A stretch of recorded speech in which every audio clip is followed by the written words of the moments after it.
Last week, President Joe Biden and I reached the 100th day of our administration. In that time, we have let the world know, and the President has been very clear about this. America is back. We have rejoined the Paris Agreement. We are ending our nation's longest war. We are rebuilding our alliances and engaging partners all over the world. And we are revitalizing our relationships throughout the Western Hemisphere, from the southernmost parts of South America to the northernmost parts of Canada and everywhere in between. The Western Hemisphere is our home.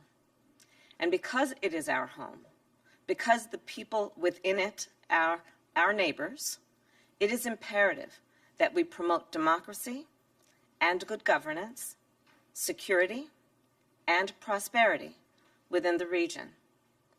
It is also important that we build relationships throughout the hemisphere that are based on dignity and diplomacy, relationships that are both candid and collaborative.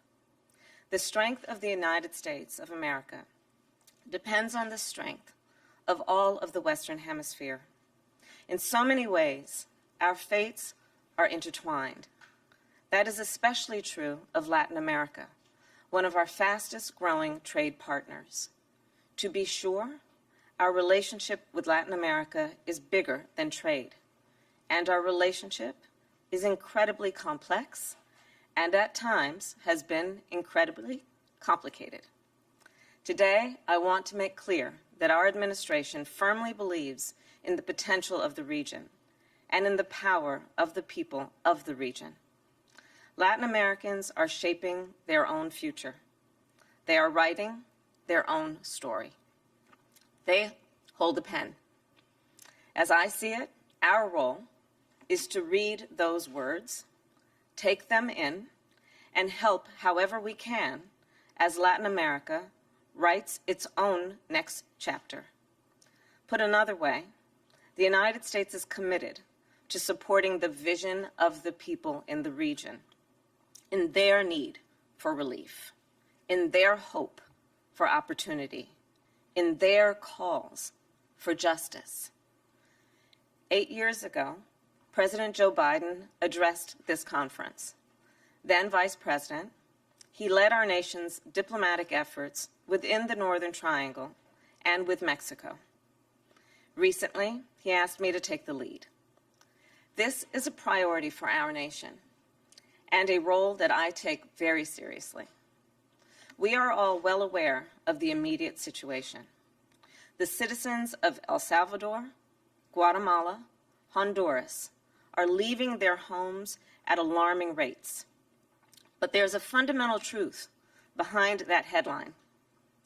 People in the region do not want to leave their homes. They do not want to leave the communities they have known their entire lives, the church they go to every Sunday, the park they take their children to, their friends, their family, their community. I do believe they leave only when they feel they must. And I'm thinking about people whose homes have been washed away by hurricanes, people who are parents who have sons who have been threatened by drug cartels, people who have daughters who have been targeted by human traffickers, people who do not have enough to eat, people who are out of work, people who have lost hope. And that's why they leave home and come to the United States. They are suffering, they are in pain. Many are experiencing unimaginable anguish. So we want to help. Our administration wants to help. We want to pick back up the kind of work President Joe Biden started when he was vice president. We want to help people find hope at home. And so we are focused on addressing both the acute factors and the root causes of migration. And I believe this is an important distinction. We must focus on both. First, the acute factors, the catastrophes that are causing people to leave right now, the hurricanes, the pandemic, the drought, and extreme food insecurity. And then there are the long-standing issues, the root causes. And I'm thinking of corruption, violence, and poverty, the lack of economic opportunity, the lack of climate adaptation and climate resilience, the lack of good governance.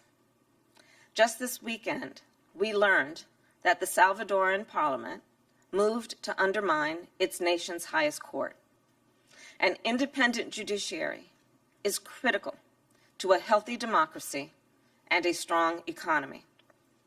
On this front, on every front, we must respond. So there is much work that needs to be done to combat violence in the Northern Triangle. Violence against Afro-descendants, violence against indigenous people, violence against LGBTQ people, violence against young people, violence against women. And I've spent much of my career defending survivors of sexual assault and domestic violence. I have fought for the equality and the safety of every group I just named. And I believe, as I know all of you do, that we must stand up for the basic human rights of all people. And when those rights are violated, I will say it again, we must respond. In El Salvador, in the face of violence, we must focus on high crime areas and give young people alternatives to gang recruitment. In Honduras, in the wake of hurricanes, we must deliver food, shelter, water, and sanitation to the people.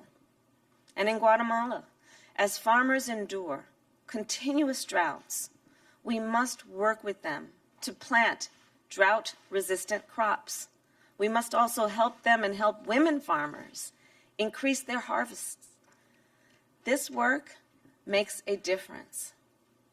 However, no matter how much effort we put in on curbing violence, on providing disaster relief, on tackling food insecurity, on any of it, we will not make significant progress if corruption in the region persists.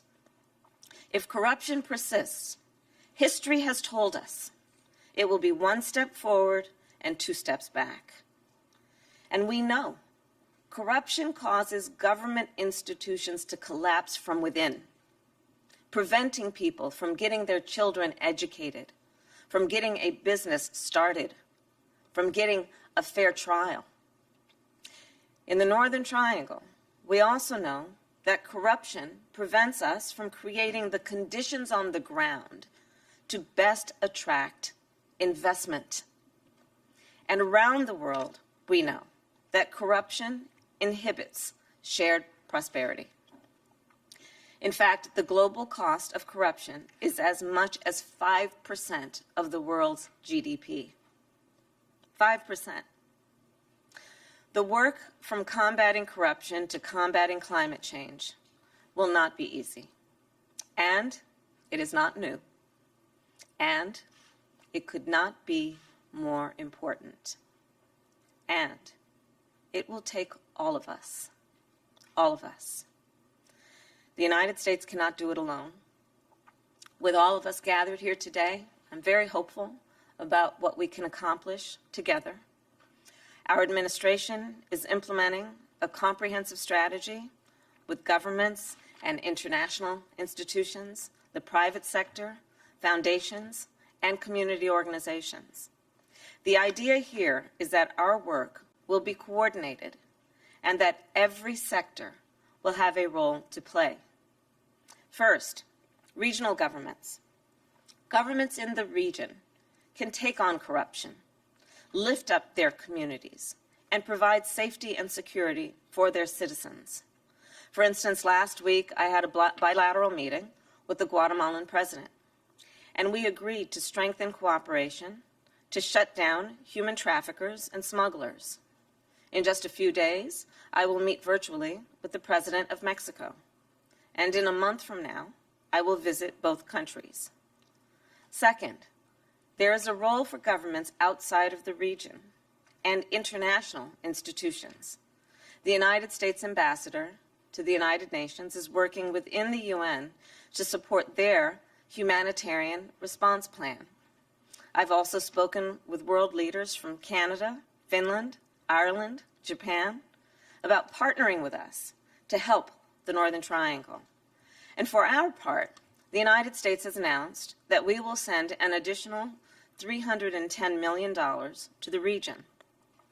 Departments and agencies across our federal government are joining in this effort. The United States Department of Commerce is planning a virtual trade mission. Our agricultural department is increasing food assistance. USAID has deployed a disaster assistance response team. And as I had told our cabinet secretaries, we must be ambitious and deliberate. We must also be proactive, not just in the Northern Triangle, but across Latin America. Third, we must think beyond government. I've spoken with foundation leaders who have been sending support to the region for a long time and are now prepared to do more. I've also been engaging with a number of businesses in the United States and business leaders in the United States about their interest in investing in the region and the barriers that may stand in their way. Private sector investments can create jobs and speed up progress. Meanwhile, community organizations can help us implement a place-based approach, targeting those communities that have been hardest hit. Community organizations will also help us to restore hope. Last Tuesday, I had a virtual meeting with a group of long-standing community leaders in Guatemala. They talked about the work they have been doing to feed people, to house people, to find people jobs, all while taking on relentless corruption. It is hard and difficult work that they do, and they are 100% committed to it, and they've committed their lives to it. They are committed to building a better life for all of those people they serve. And when I met with those leaders, I was reminded not only of the region's problems, but also of its potential to recover, its potential to rebuild, its potential to write its next chapter. It is in that spirit that the United States will continue this work, knowing that we are neighbors, knowing that our strength depends on one another, and that our hope grows together. Thank you, and may God bless you. Thank you.